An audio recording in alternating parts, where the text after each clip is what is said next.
¿Dónde estamos? Por supuesto, sexto sentido, como siempre le digo, casi que 6 sentidos no alcanzan hoy por hoy para entender la complejidad de la realidad mundial. Pero hoy estoy con realmente un hombre de gran capacidad, un personaje muy importante que me va a ayudar a comprender una parte también fundamental de la vida diaria, que tiene que ver con los impuestos. Él es uno de los más prestigiosos tributaristas de la Argentina y de la región también. Por supuesto que me estoy refiriendo a César Litvin. César, gracias por estar acá, como siempre. Un placer, como siempre. Bueno, hay que preguntar a los que saben. Lo primero, estamos con una reforma tributaria que, bueno, ya ha entrado en vigencia. Hoy por hoy, ¿cuál es el panorama que estás viendo, César, vos, con esta reforma tributaria?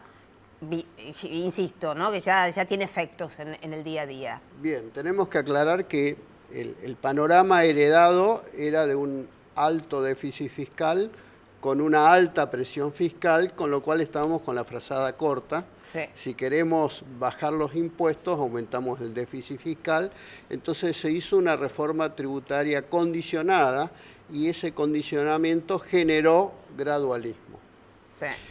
La reforma tributaria proyectada, tanto a nivel nacional como las provincias y los municipios, esos dos paquetes de medidas que ya están vigentes, tiende a bajar la presión fiscal en los próximos 5 años un 4% del PBI, que es una cifra interesante, muy importante. Sí. Muy importante. No sé si lo van a poder lograr. Digo, ya te estoy dando una primera reflexión de ese paquete de medidas. ¿Por qué? Porque hubo que tratar de analizar a ver cómo generamos más ingresos, teniendo en cuenta la coyuntura que estamos viviendo y la necesidad de tener el año 2019 déficit cero. Sí.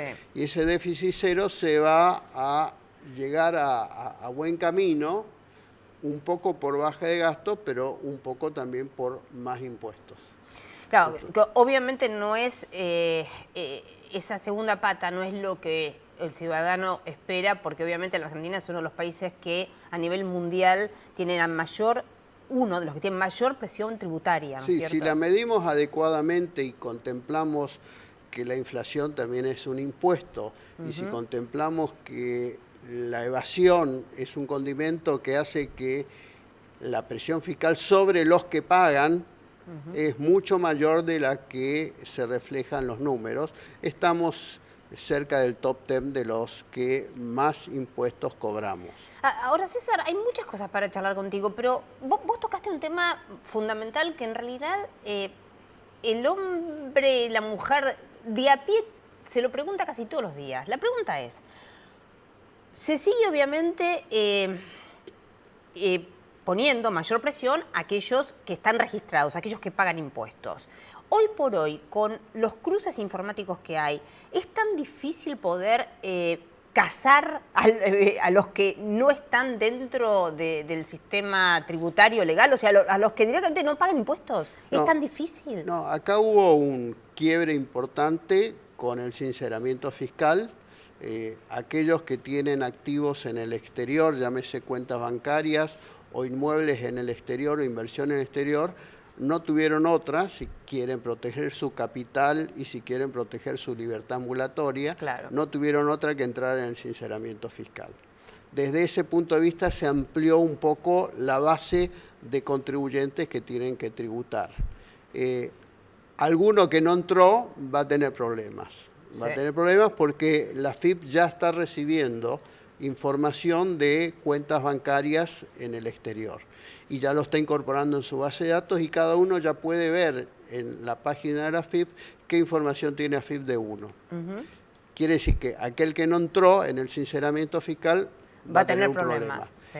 Desde ese punto de vista se amplía mucho la recaudación que va a generar toda esta situación. Ahora, hay toda una economía informal. ¿sigue habiendo que se mueve, evasión en la Argentina? Claro. Sí, sigue habiendo una economía informal. Hay empleo informal, hay economía informal, pero es un poco más difícil para esa informalidad porque antes la informalidad se reflejaba después en un depósito en una cuenta del exterior o en la compra de un bien en el exterior.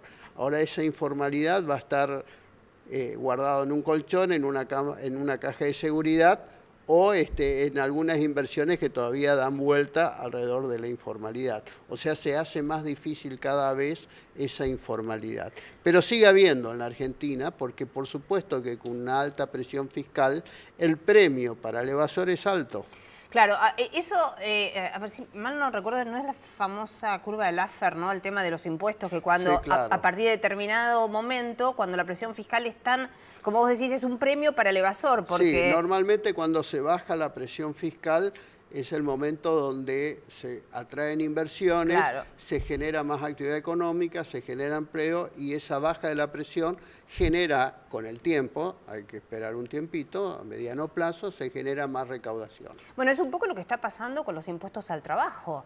La famosa reforma laboral que tanto se pide fundamentalmente desde el sector de las pymes, que son muchas veces las más perjudicadas, para poder bajar los impuestos al trabajo y de esa manera empezar a generar un círculo virtuoso de empleabilidad. La realidad es que estas cargas fiscales y de seguridad social que tienen las remuneraciones son aún altas, van a ir disminuyendo en los próximos años, pero me parece que la emergencia no perdona el gradualismo.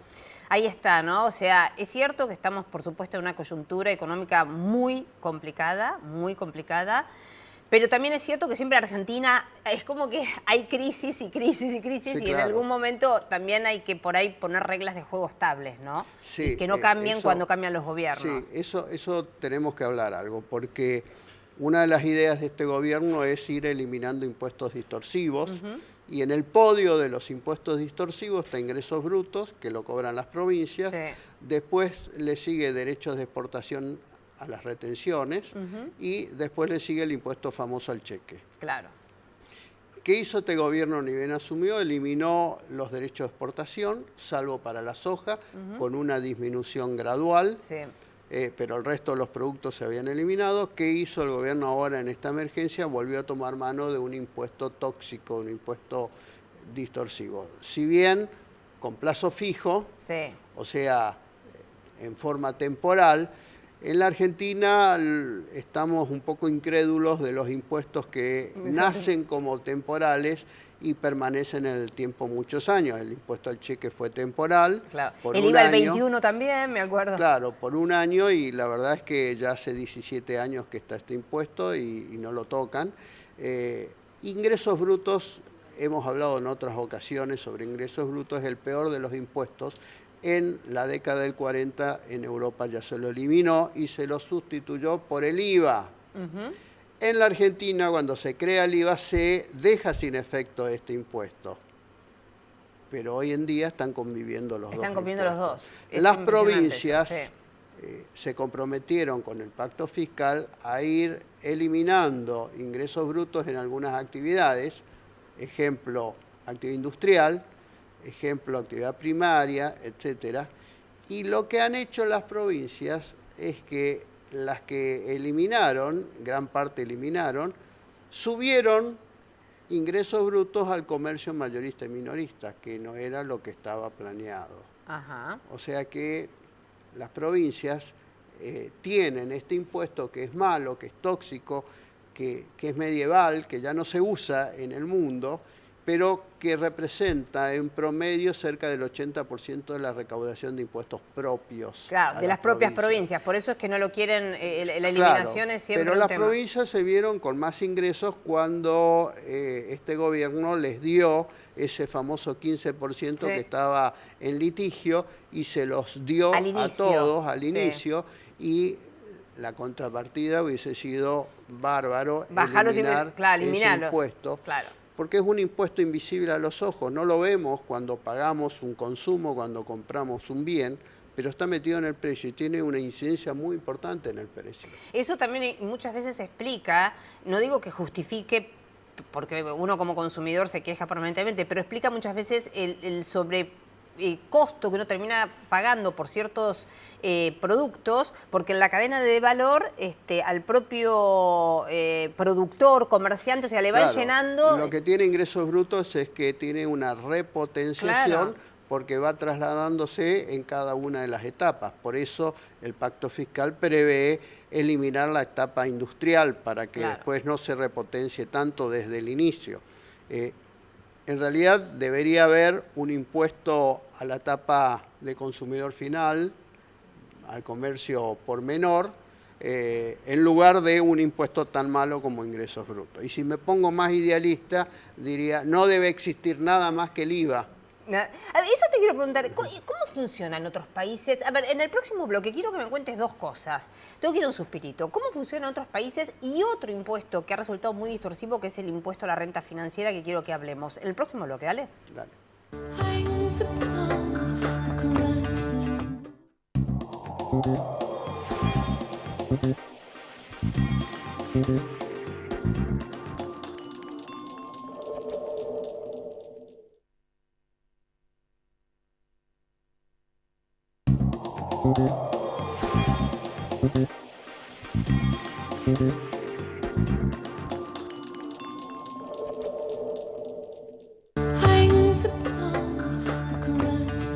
Bueno, continúo acá, un placer con César Litvin. César, quedó del bloque anterior. A ver, primero, ¿cómo funciona un poco en otros países? Porque vos dijiste, si me pongo muy idealista, solo tiene que estar el IVA. Sí.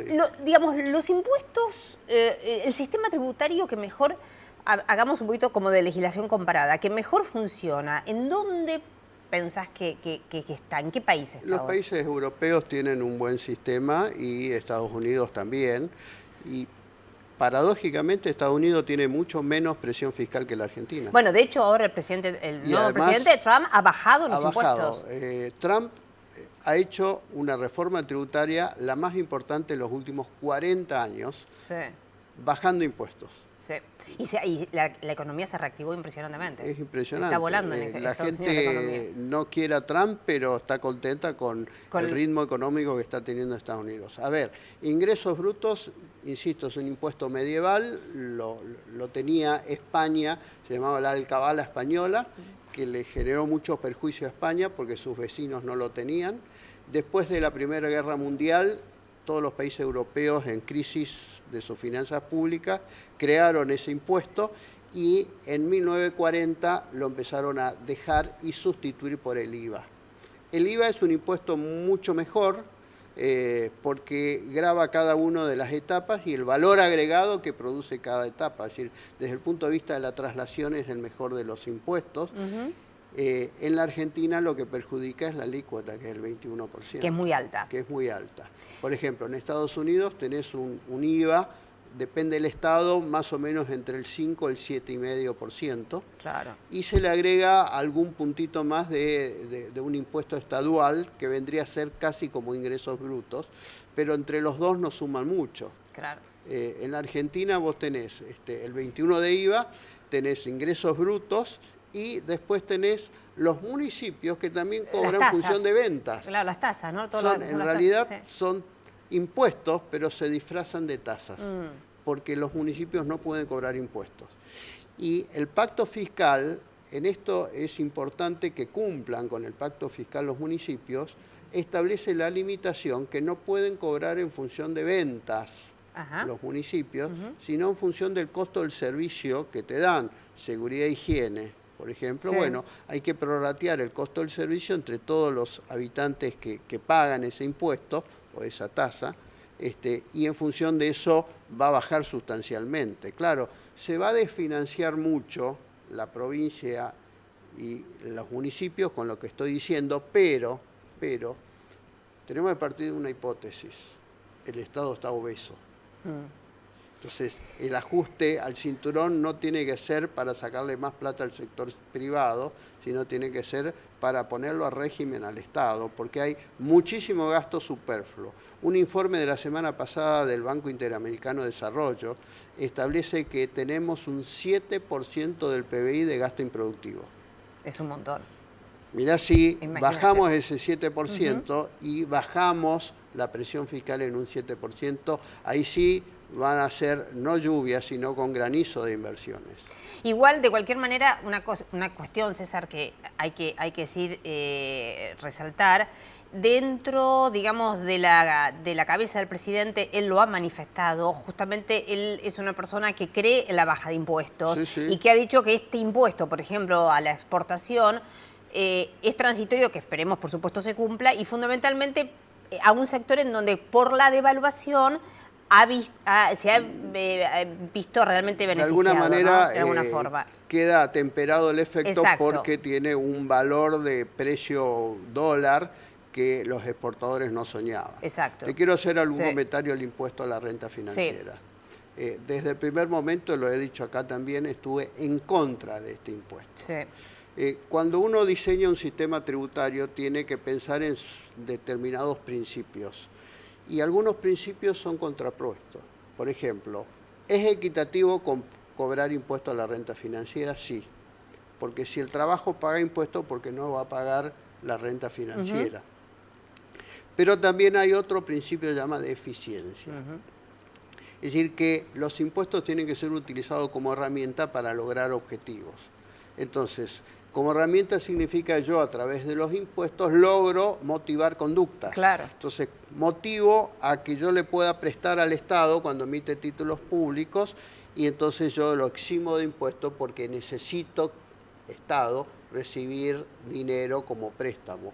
O necesito que la gente ponga dinero en los bancos para que los bancos tengan capacidad prestable, entonces lo aliento con una zanahoria diciendo no pago impuestos. Exacto. Durante muchos años se dio prioridad a este principio de eficiencia, hasta esta reforma tributaria que, pedida por la oposición, se incorporó la renta financiera como gravable. Un acto de irresponsabilidad muy grande, yo la también verdad pienso es que realmente. Los efectos fueron terribles. Lo tuvimos ahora este año, el efecto. Lo tuvimos cuando se reglamentó y entraba en vigencia el día 26 de abril para los inversores del exterior. El día 25 se fueron todos y empezó parte de la corrida cambiaria. Se explica con este impuesto a la renta financiera. Entonces, yo propongo dejar de lado esa equidad, porque voy por un principio mayor. Claro. En esta coyuntura yo necesito que se le preste al Estado, y yo necesito también que los bancos tengan capacidad prestable para que pueda bajar la tasa de interés.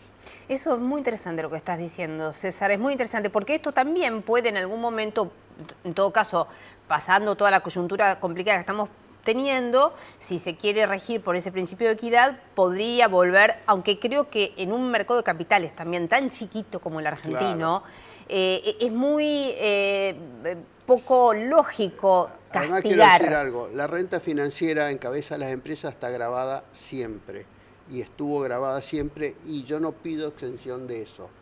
Digo, para las personas humanas que deciden invertir, estoy incentivando el ahorro y no el consumo. Ahorro, exactamente. Entonces, tengo principios económicos más importantes que la equidad. Y a veces hay que dejar de lado la equidad si logro un principio con mucho menor impacto. Pero como vos estás explicando, en realidad, a la postre termina siendo más equitativo, porque hace que el mercado interno empiece de nuevo a reactivarse por esa vía.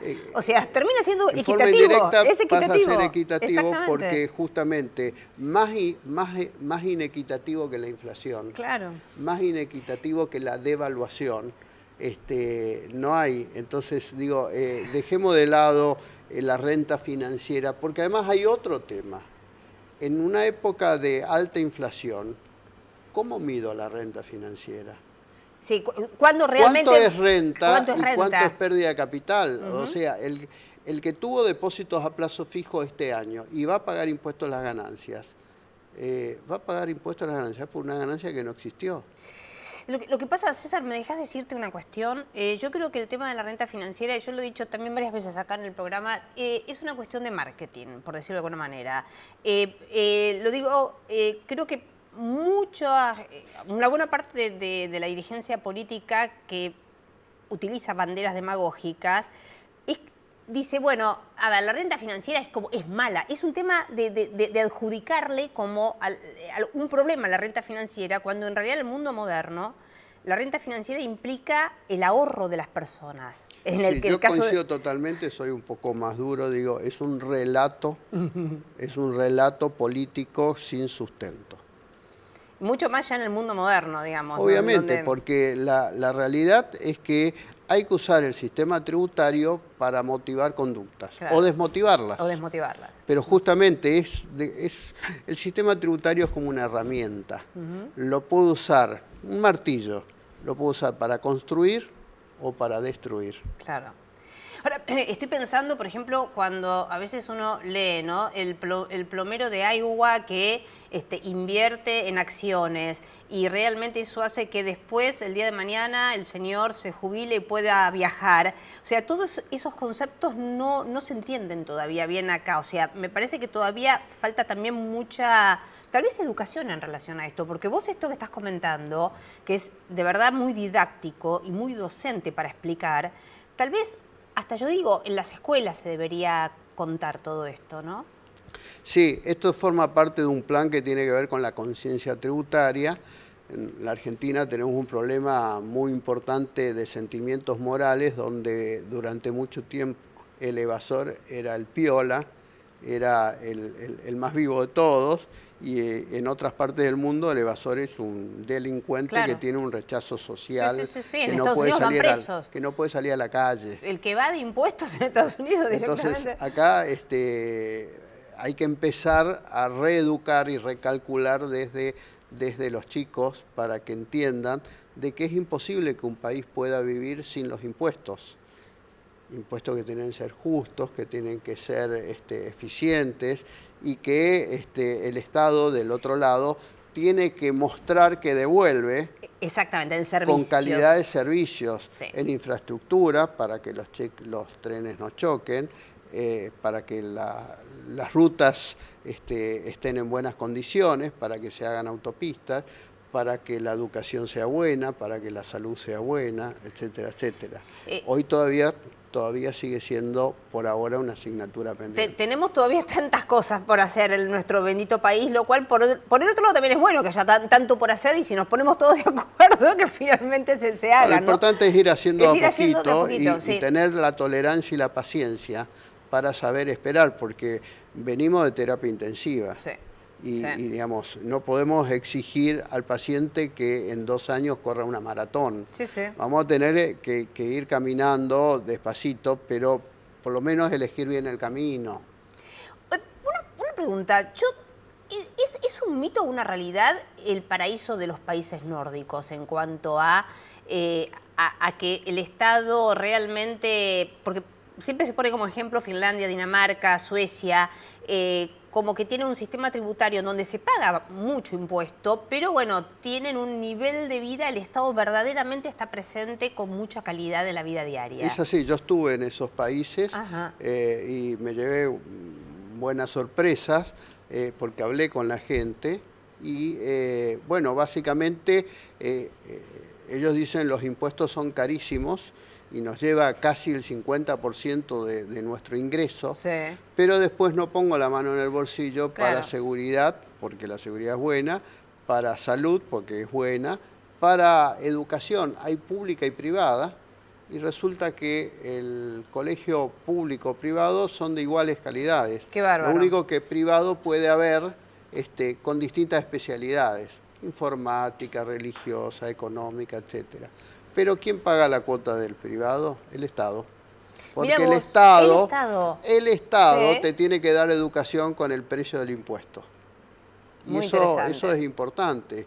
Estos países tienen lo que se llama la teoría del estado de bienestar para la población, que subsiste a lo largo de varias décadas, desde el 60 en adelante, que estos países cobran mucho impuestos, pero te dan buena calidad de servicio. Sí, igual tema del estado de bienestar, que sin embargo en Europa, fíjate que no terminó demasiado bien, ¿no? O sea, tal vez los nórdicos lo pueden aplicar con otros criterios. En Europa tuvo problemas con jubilaciones tempranas. Exactamente, todo el sistema jubilatorio quebrado.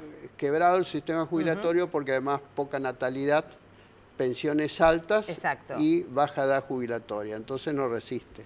Bueno, eso fue lo que pasó. Es un problema mundial. Ese ya es otro tema, temón para tratar, pero en la Argentina también hay un tema grave con todo lo que tiene que ver con los sistemas jubilatorios, ¿no? Y con la población económicamente activa, claro, pero activa no de planes, sino activa de trabajo. Exactamente. Y con una expectativa de vida, como vos decís, creciente en todas partes del mundo, en donde hay que rever la variable todo el sistema. que están haciendo otros países es aumentar la edad jubilatoria. Claro, sí, eso es un tema. No digo que está bien. Pero es un debate que se está dando. Es un tema donde la expectativa de vida hace 40 años atrás no es la misma que hoy. César, como siempre, un placer. Un gusto estar acá. Como siempre, didáctico, absolutamente. Bueno, y yo me despido, hasta el próximo martes, usted sabe, con pragmatismo y optimismo, el futuro es hoy. Chau.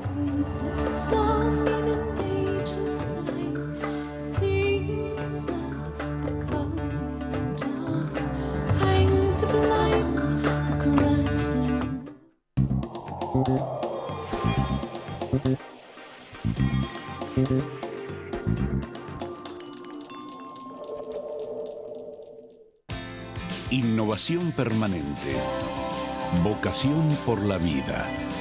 Calidad sin fronteras. Vago. Ética al servicio de la salud.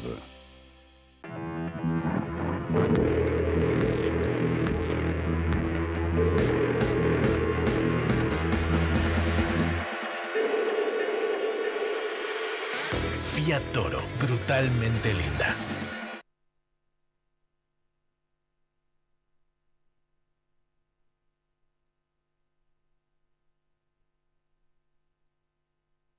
Sí al 99% de cloacas, sí al 100% de agua potable y sí a tener uno de los índices más bajos de mortalidad infantil de América Latina.